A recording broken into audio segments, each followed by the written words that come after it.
1998, I went to the airport one day to pick up Andy Webb because he was coming into town to do a local seminar for us. I lived in Wichita, Kansas. I got out of my car, went inside, picked up Andy at the baggage claim, got in the car, and I'm driving towards the ticket booth to pay for my parking. The audio is playing in my car softly, and it's JR talking. It's quiet in the car, and I look out the corner of my eye, and I'm getting ready to pay for my parking. Andy's talking along with JR, word for word. Yep.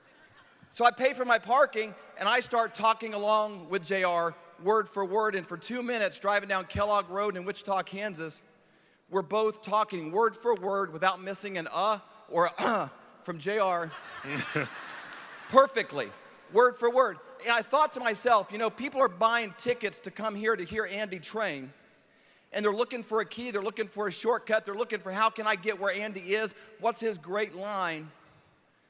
If they had a video of what just happened in the car, that's really all they needed to know. That could have been the best seminar ever. Andy's amazing. You need to come see him if he ever does a training in your area. When we started our business, I was in Colorado Springs all by myself, and I luckily had a very tough sponsor, a mentor, my older brother Kelly. He was my tour mentor, and he gave me some great advice. I was struggling with a lot of challenges. Most things that came against me were bigger than I was, bigger than where I was mentally at the time. And he said, David, you should read this book. And I told him, man, I don't really like reading. He says, do you like being broke? I'm like, okay, it's a good point. Where should I start? I began that process, but the easier thing for me to implement was audios, and they became my lifeline. Audios were the key to me getting ahead in this business because they say your income is going to be the average of the 5 people that you spend the most time with. The 5 people I spent the most time with were broke. They struggled. You know, they complained. They had problems. They weren't going anywhere in life. I had to begin to transform my external world by the renewing of my mind. I had to change my association, and I did it by having a personal mentor with J.R. Reidinger. And I had him with me every time. If my car turned on, JR came out the speakers, and it wasn't very long down the road until when I began to speak to people, JR began coming out of my mouth. And I'm so thankful for this company because they've adapted with the tectonic plate shifts underneath them of going from audio cassettes that we used to pay $5 a piece for. You know, at the end of our first year, I was donating plasma when I started this business 3 times a week. You'd get $15, $20, and $25 when you did it 3 times in 1 week. I'd go show the plan with bruises in my arms. I had to roll down my sleeves to cover up all the bruising. And I was sharing with somebody how they could make a 6-figure income. But the only way I had the ability to do that is because I was sitting on the bench with the homeless people, donating plasma, reading James Allen with my mind in another place while my body was in a place I didn't want to be, renewing my mind. Then I would get in my car and I would listen to these audios all the way to my next appointment. And I was no longer a broke 23-year-old kid that struggled in every way.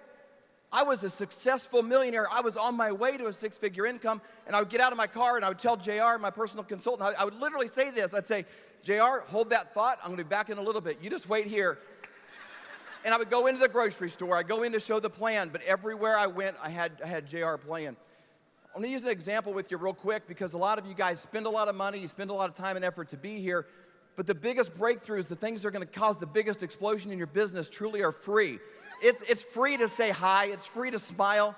It's free to be nice. It's free to read a book.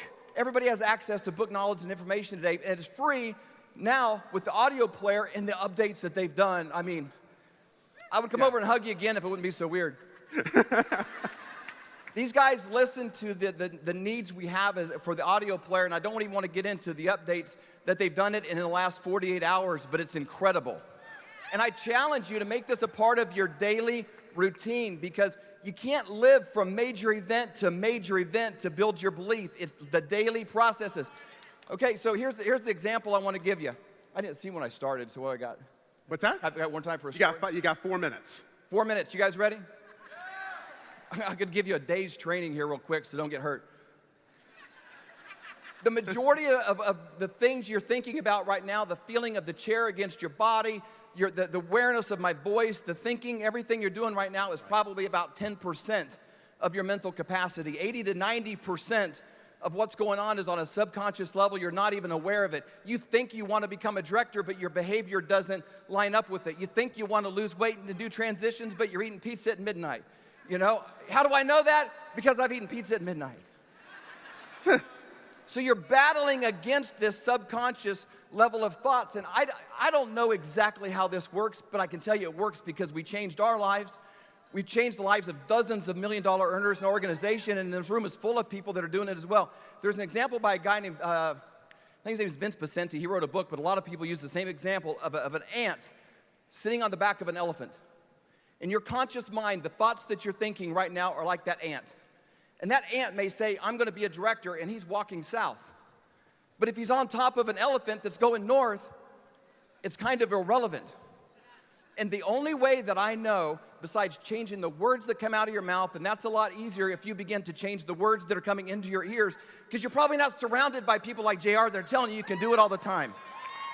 But if you use the tools these guys give you, you can wake up in the morning, the first voice you hear is of belief, it's of encouragement, it's of hope, and you begin programming your subconscious mind, and all of a sudden, you're accidentally doing the behaviors, you're taking the actions, you're approaching people, people are bringing the business up to you because you're so programmed to be a what?